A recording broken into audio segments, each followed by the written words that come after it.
A series of Russian and Ukrainian drone strikes killed at least 6 people overnight after hits on multiple locations, officials in both countries said on Thursday.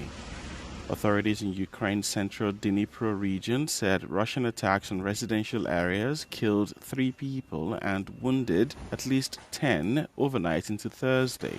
Emergency services published a video showing firefighters tackling a blaze at a high-rise apartment block with several floors blown out and the facade cratered.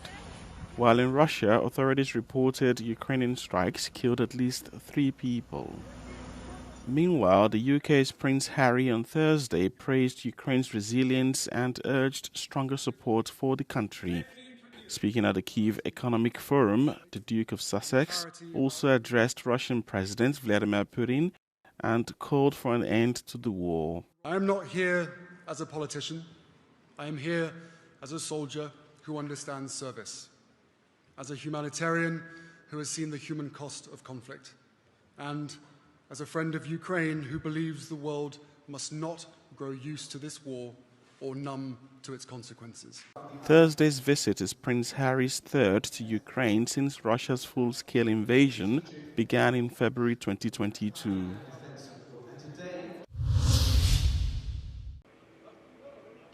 European Union leaders have gathered in Cyprus for an informal summit where they are discussing Russia's full-scale invasion of Ukraine, the war in the Middle East, the worsening energy crisis, and the fate of the EU long-term budget.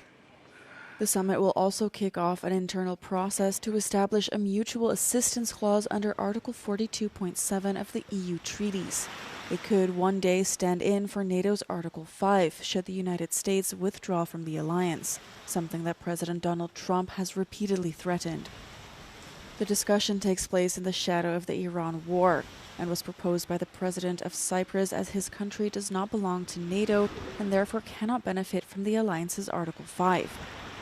Another major discussion topic is the closure of the Strait of Hormuz that is plunging Europe into a worsening energy crisis. One notable absence during the summit is outgoing Hungarian Prime Minister Viktor Orban, whose office said he is skipping it due to the handover of power to newly elected Péter Magyar.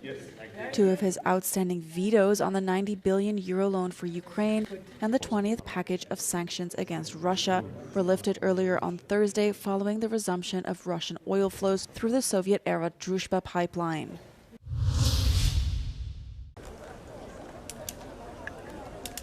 The United Nations said on Thursday it was working on maintaining a presence in Lebanon once the mandate for its UNIFIL peacekeeping force expires at the end of the year. Disarmament of armed groups cannot be achieved through force, the United Nations top peacekeeping official warned. If you talk about enforcing disarmament by force, I think disarming an entity which doesn't want to be disarmed peacefully, the synonymous of that is war. That is not peacekeeping. The UN Under-Secretary General for Peace Operations added the presence of Israeli forces in Lebanon violates UN Security Council Resolution 1701, which ended the 2006 war between Israel and the Hezbollah. Jean-Pierre Lacroix also called for political solutions to the ongoing conflict in Lebanon. The situation in Lebanon will have to be solved through a political agreement, and a political agreement that will be implemented by the Lebanese authorities, again with the support of the international community. Lebanon and Israel are set to begin a second session of direct talks in Washington on Thursday.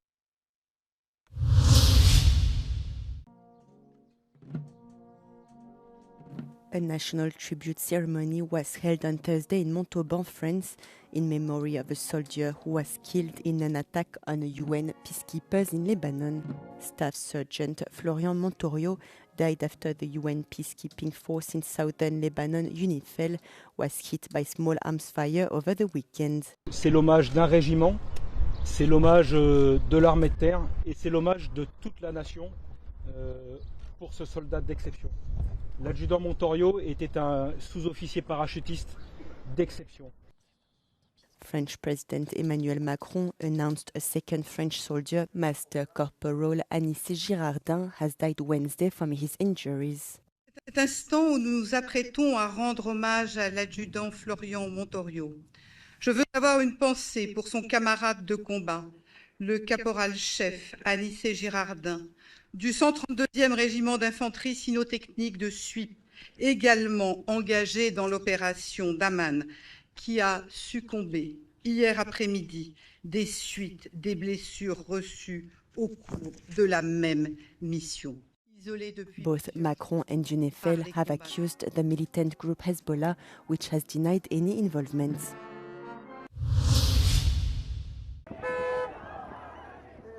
Iran's exiled Crown Prince Reza Pahlavi was splattered with red liquid on Thursday as he left a building in Berlin. Pahlavi had just departed a news briefing during which he criticized the ceasefire between the United States and Iran. The incident occurred outside Germany's Federal News Conference building. He appeared unhurt by the liquid coating the back of his blazer and neck and waved to his supporters before he got into a car that drove away. Police said the liquid appeared to be tomato juice. The alleged perpetrator, whose name was not released in line with German privacy rules, was immediately detained by police. Pahlavi is the son of Iran's former Shah, who was ousted during the 1979 revolution.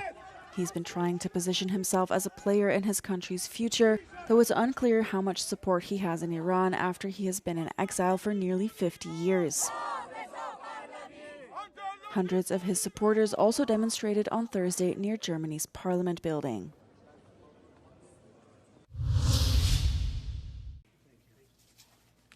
The Pentagon shakeup continues. The U.S. Department of Defense announced on Wednesday that Navy Secretary John Phelan has left his post, making him the latest top U.S. defense official to step down or be fired.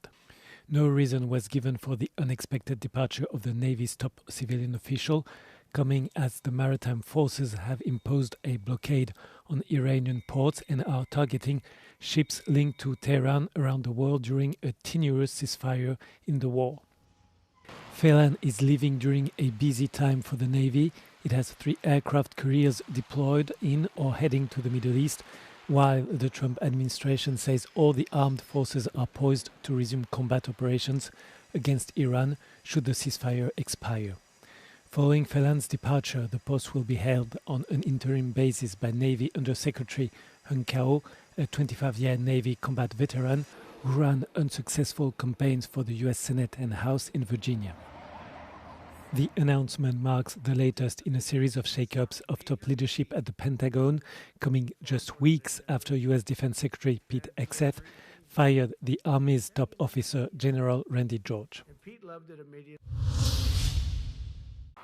2 trains have collided head-on on a level crossing northwest of Copenhagen, Denmark's capital, leaving at least 17 people injured, medical officials say.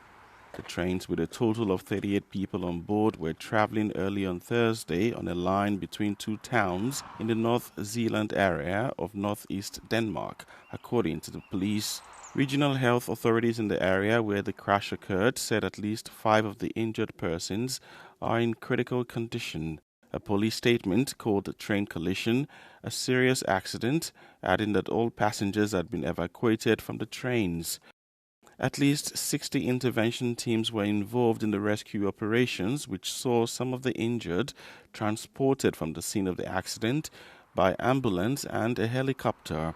According to the police, an overview of the situation showed both trains were wrongly positioned on the same section of track simultaneously. Investigators say they are currently working to determine how that could happen.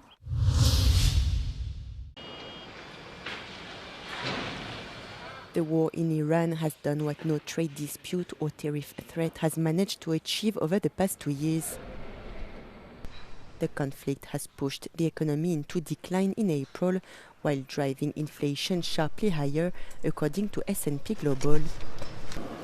Germany saw its first contraction in activity in almost a year, while France's slowdown deepened to its weakest level in over a year. The service sector recorded its weakest performance since the pandemic lockdowns in early 2021. Manufacturing paradoxically went the other way, but the gain is misleading. Companies are ordering inputs ahead of expected shortages and further price increases. Hence, the increase in production reflects defensive stockpiling rather than recovering demands.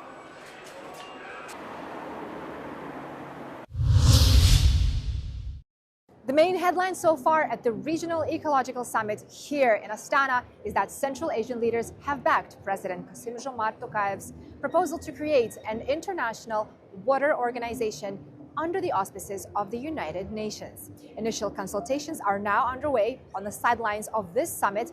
The Central Asian leaders also convened yesterday for a meeting of the International Fund for Saving the RLC, the region's only platform coordinating joint action on water and environmental issues linked to the shrinking sea. One key outcome was the decision to designate 26th of March as the International Day of the RLC, as well as the Amu Darya and Sir Darya rivers.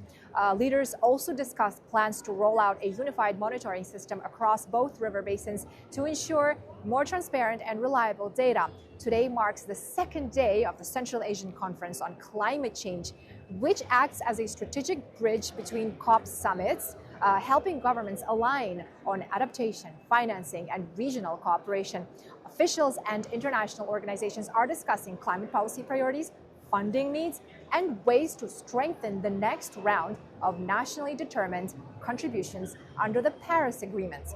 The day also began with a high-level dialogue under the Tehran Convention, focused on strengthening cooperation to address falling water levels in the Caspian Sea, as well as pollution and biodiversity loss. The aim is to secure political backing and mobilize investment for a regional action plan.